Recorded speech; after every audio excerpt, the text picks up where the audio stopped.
Welcome to Wren Cottage Art Diaries, where I strive to do master level journaling. I'm still working on the writing. I have a lot to learn to perfect my writing skill for my journaling, but I have been a master artist for many decades. For 50 years I learned by living as an artist. I had a gallery at Buninyong, which is in the similar area to Daylesford, so I already knew that I loved this area before I came here. I've got a lovely little cottage, Wren Cottage here, and my work has been in galleries worldwide, and I've won many awards and worked in multiple mediums. But because I'm in my senior years and disabled, I'm finding sitting in an armchair with my feet up and doing art journaling works best for me now. And I'm trying to bring my fine art skills into journaling. So I'm not doing the junk journals. I'm trying to show you how to actually put artwork into your journals. Not only that, while the materials I'm working with are not cheap, I use quality materials, the fact that you're putting the decoration down onto the journal yourself means you are saving money.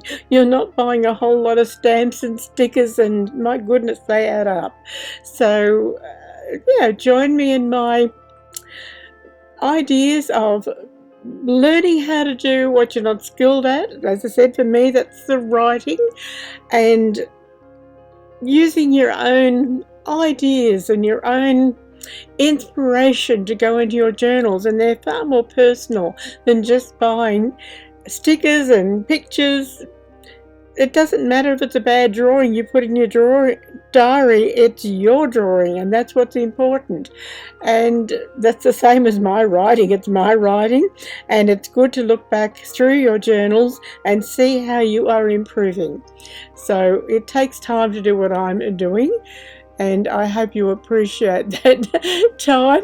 That time is going to go into the creation of a mixed media artwork of this beautiful historical bluestone church, and what a wonderful subject it is. Anyway, as I said, I'm Catherine Shell, or Run Shell as my work name, 79 years young, looking forward to that 80th birthday, very special, and I'm working on this beautiful Scrub Hill historic bluestone church. It stood on the volcanic hills near Daylesford since 1869. It's such a breathtaking subject. A lot of people can draw what they see, or they can copy a photograph with amazing skill, but the real question is, does your artwork tell a story? And that's what I try to create. It's not important to get every single brickwork or every feature of the church down on the paper. It's more important to capture that moment in time, your experience, your feelings when you were there, wherever it is that you're sketching, whatever it is that you want to put in your journal. It's capturing the story behind that image. Not how good that image is, or whether every part of the details of a building go into it. I've skipped a few details from this building. I've spent a lifetime trying to figure out what's important to go into an artwork, and I'm here to try to pass on some of that knowledge to you, some of those skills to you. How to capture the soul of a place, the soul of a person. The last artwork I did here was my dog Tess, and it might be out of character for tutorial videos about Daylesford district, but not really, because you often see me walking my dog Tess when I'm out there exploring Daylesford. But what I was after was not every perfect detail of Tess, but trying to capture her expression, her soul, if you like, her looking at me, and that inquisitive look that she has. And I felt that I gained that. So I was very happy with the artwork, even though it's not perfect. No artwork is ever perfect. So don't be too judgmental with yourself when you're creating. Do the best you can. Don't keep trying to rehash to make it better. Just do the best you can, learn from that artwork, and put everything you learn into the next artwork that you do, and move on. Or how do you how do you translate the feeling of sun on a face or a figure? And in this artwork, that's one of the things that I've got. I've added a figure into the foreground of the church. I've got her running towards the church. I had an alternate title of her being late for church, and I've got the feeling of the sunshine striking her figure and the shadow on the ground, and that was more important, that feeling of the moment in time, the sunlight, the action of the running, that was more important than trying to do multiple fine details or photorealism of a figure. So as I said, you are trying to tell a story, capture a moment and feeling and expression, the soul of the place, not tight detail. If you want tight detail, just take a photograph. So this is what I'm trying to convey to you. You're after capturing that expression, that feeling that you have when you're there, and that's what you're putting into your journal. Something personal, something that has meaning to you. So anyway, in this case, you're looking for the sheer weight of the history in the air around this lovely church from way back.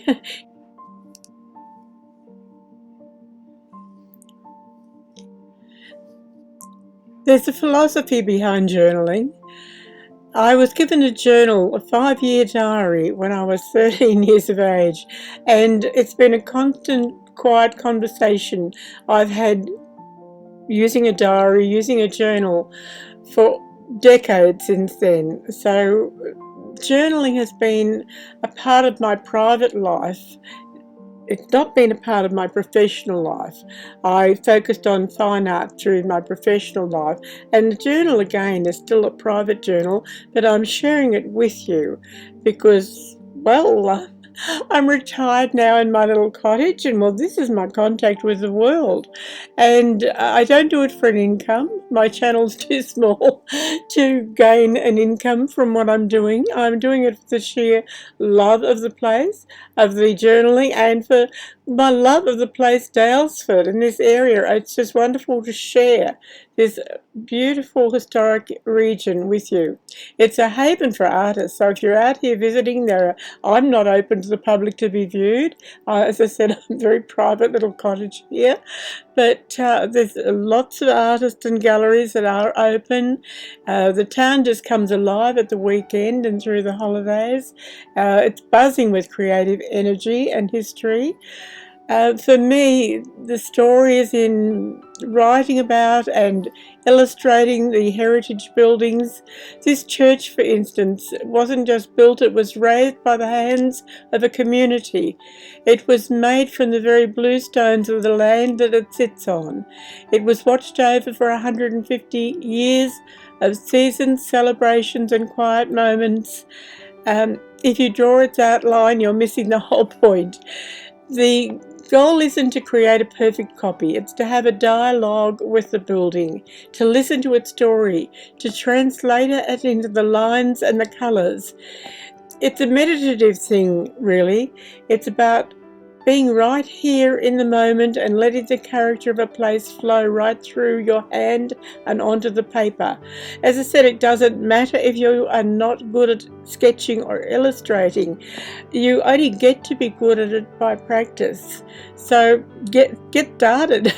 As I said, if you're into journaling, put aside the stickers and the stamps and have a go yourself. With practice, you'll get better. That's the very essence of art journaling. It's not about what you see, it's how you feel, and you're getting that feeling onto the paper. And as I said, that's the important thing. It's telling a story. So I have a wonderful choice of tools, and you'll have the tools that you prefer to use.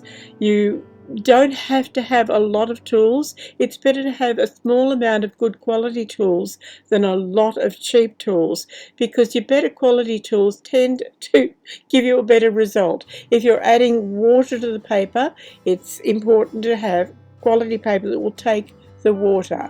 I'm using Fabriano Artistico 640 gram paper, which is gorgeous heavyweight watercolor paper.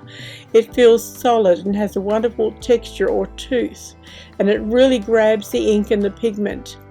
But importantly, it can handle a lot of water without buckling or complaining. It's a forgiving partner. If you can have paper that supports your art medium, that is going to really help you.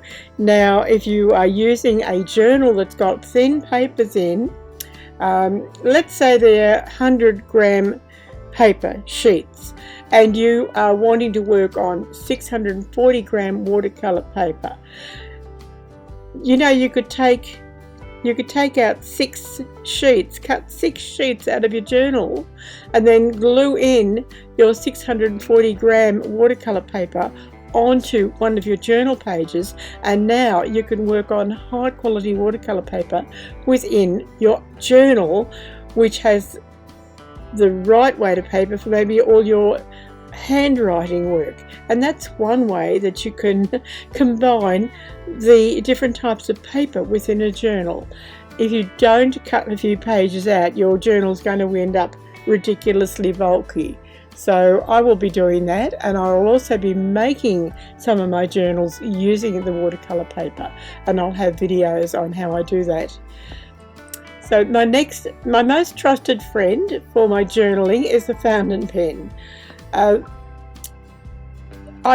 You can use a disposable pen. I just simply love the fountain pen. I have, at my age, 79, arthritis in the hands. It's not uncommon when you have been creative all your life, and I find that a good quality fountain pen, the ink flows easily from it. I don't have to push the pen into the paper. It works easier for me than a pencil. So it's a quality pen just simply makes the job easier for me. I get a better result. The ink is important too. Make sure it's fountain pen friendly ink if you are using a fountain pen. Don't just put any ink in it.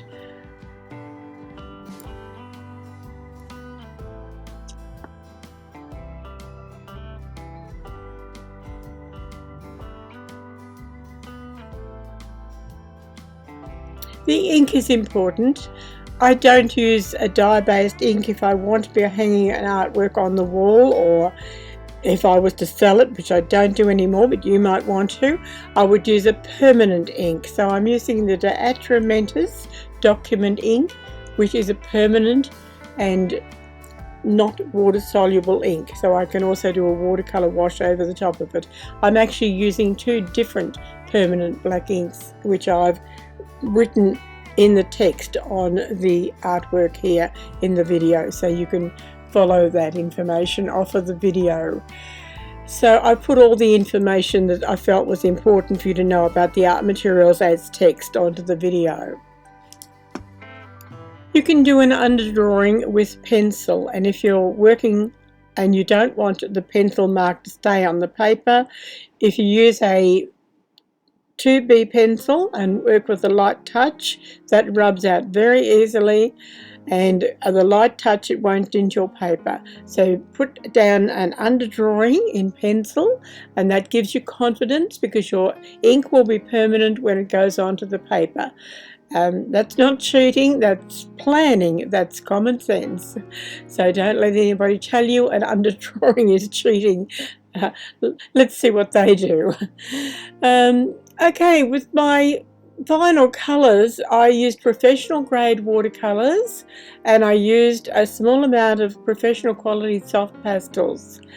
The watercolours just give a lovely free wash expression to it, and I don't use a lot of the pastels, just a little, a touch up. Pastels are a dusty medium, and from a health and safety aspect, I don't like using a lot of pastels. Using the composition and the first lines to go into your work. Where do you begin? You're sitting there on the lawn with this magnificent view of a church in front of you, and the temptation is that you always want to try and cram everything in, the whole building, the trees, the sky. But that's like thinking as if you were a camera. An artist has to choose a focus. What's the most compelling part of the story?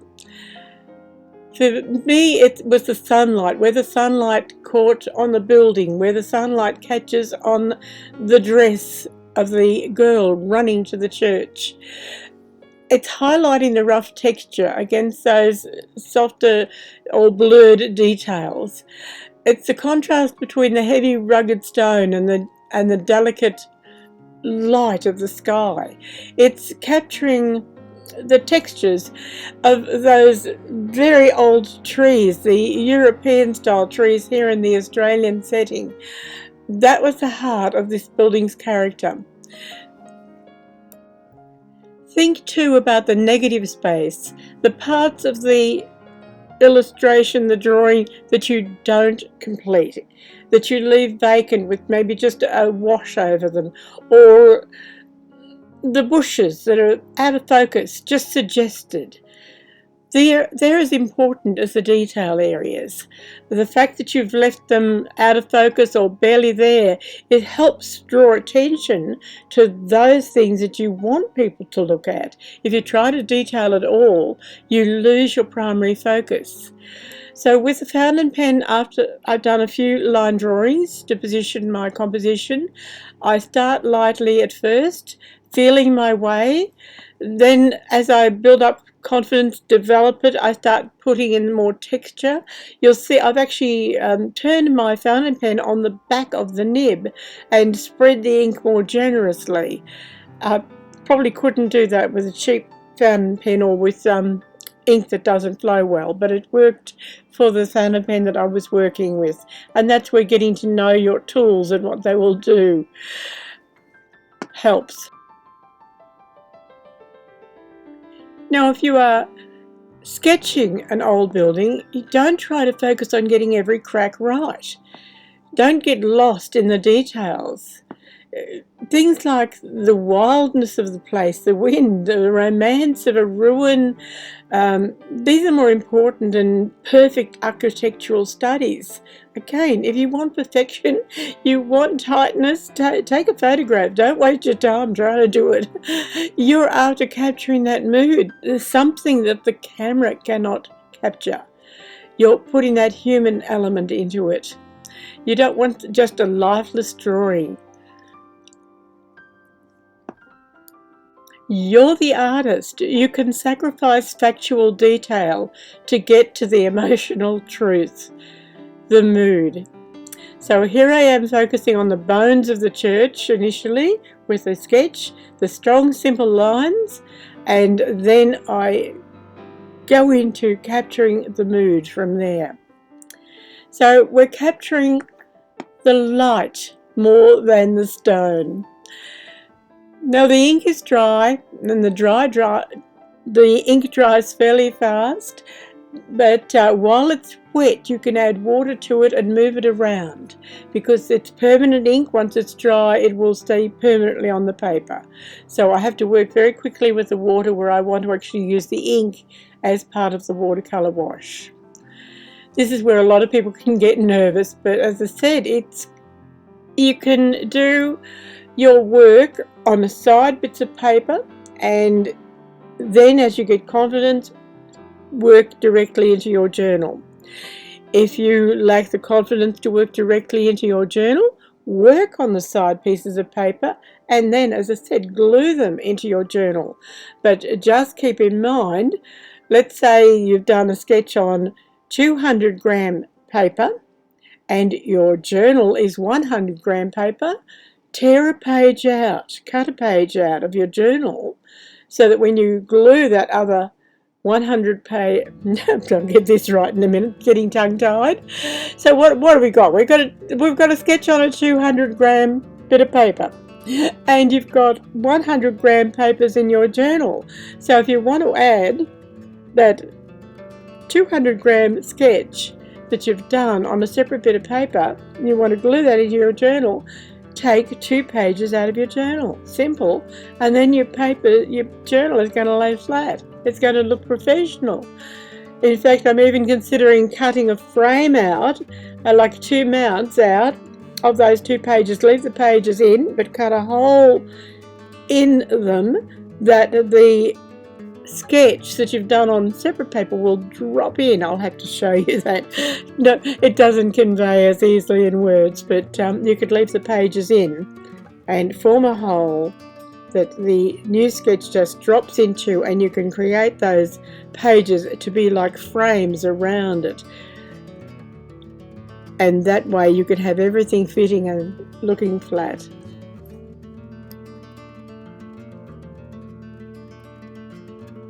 Now when you want the highlights in this artwork, don't forget you leave your paper white. When you're working watercolor wash techniques, the paper itself becomes your lightest light. So it's important to reserve parts of the paper and actually have nothing whatsoever on it. Now we've reserved the light as the white of the paper. The medium light, you can add a warm colour, what we think of as a warm colour. That would be the yellows or the oranges or the reds. Very, very pale, probably using a yellow, just a little bit in the wash water, and that will create the medium light. So the paper becomes the light, then you have the medium lights, and then most of your work is be done in the mid-tones, and then you get into the medium darks, starting into the shadows. Now don't be afraid of the extreme darks. A lot of artists are timid with adding very dark tones into a paper painting. Now what you are trying to capture is the feeling of light on a subject, and there is no way we can capture the intensity of sunlight. So to not use the full range of light and dark that's at our disposal from our papers through our darkest inks or paints, you are just limiting your ability to express that feeling of light. So don't be scared of the darks. Make those darks extremely dark, and that is often the way that you make the light look bright. It's the contrast of the light up against the dark.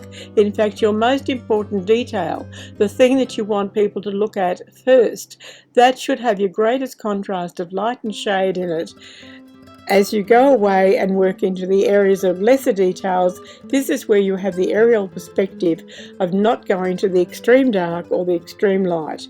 So those areas become softer, less contrast, and so you don't, they're just complementary background.